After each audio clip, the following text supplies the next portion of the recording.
இன்னைக்கு நம்மளுக்கு இந்த சிறந்த சாப்பாடை கொடுத்திருக்கிற குடும்பத்தினர் மனிதநேய தலைவர் கேப்டன் அறக்கட்டளையின் 45வது வறுமை ஒழிப்பு பயணத்துல மனிதநேய அறக்கட்டளையின் சார்பாக இன்னைக்கு நம்மளுக்கு உதவி செய்யணும் நோக்கோட கோவிந்த் சொல்லிட்டு அந்த சார் தான் அவங்களோட 36வது பிறந்த நாளை முன்னிட்டு இந்த சிறந்த சாப்பாடை மனிதநேய அறக்கட்டளையின் சார்பாக மனிதநேய தலைவர் கேப்டன் அறக்கட்டளையின் சார்பாக வறுமை ஒழிப்பு பயணத்துல அவங்களோட 45வது வறுமை ஒழிப்பு பயணத்துல இந்த சிறந்த சாப்பாடை கொடுத்துருக்காங்க.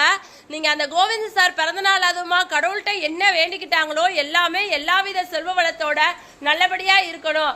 அது மட்டும் இல்லாம அந்த மனிதநேய தலைவர் கேப்டன் அறக்கட்டளையில் உள்ள நிர்வாகிகள் மற்றும் உறுப்பினர்கள் எல்லாரும் எல்லாவித செல்வ வளத்தோட கடவுளோட அனுகிரகத்தாலேயோ உங்களோட பெரியோட ஆசீர்வாதத்தாலேயோ அவங்களும் அவங்க குடும்பத்தில் உள்ளவங்க எல்லாரும் எல்லாவித ஆசீர்வாதத்தோட நீங்க வயிறார சாப்பிட்டு மனசார கோவிந்த் சார் பிறந்தநாள் அதுமா கடவுள்கிட்ட வேண்டிக்கிட்ட அனைத்துமே சிறந்து விளங்கணும். அவங்க செய்யற வேலைகள்னாலும் சரி, அவங்க குடும்பத்துல அவங்க உற்றார் உறவினர்கள் நண்பர்கள் செய்யற வேலைகள்னாலும் சரி எல்லாமே சிறந்து விளங்கணும். ஒரு நிமிஷம் கண்ணை மூடி கடவுளை வேண்டிக்கோங்க.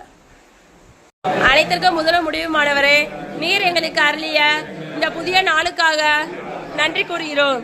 இன்று எங்களுக்கு இந்த உணவை கிடைக்க செய்தமைக்காக நன்றி செலுத்துகிறோம். இந்த இல்லத்திற்கு பொருளாலும் பணத்தாலும் உதவி செய்வர்களுக்கு நன்றி செலுத்துகிறோம். இந்த இல்லத்தில் உள்ள அனைவருக்கும் நல்ல சுகத்தையும் பலத்தையும் தந்தரலும். இந்த இல்லத்தினை சிறப்பாக நடத்தி வரும் மாநகராட்சி ஆணையாளர் அவர்களையும் சிஹெச்ஓ சார் வினோத்குமார் அவர்களையும் மற்றும் ஏசிஹெச்ஓ சார் பூபதி சார் அவர்களையும் மற்றும் பெட்ராட் நிர்வாக தலைவர் சுப்பிரமணியா அவர்களையும் ஆசீர்வதியும். அவர்கள் செய்யும் பணிகள் எல்லாம் சிறப்பாக நடைபெறுவதாக. இல்லத்தில் பணிபுரியும் பணியாளர்கள், அவர்களது பணிகள், உறுப்பினர்கள், பொதுமக்கள் அனைவரையும் ஆசீர்வதி.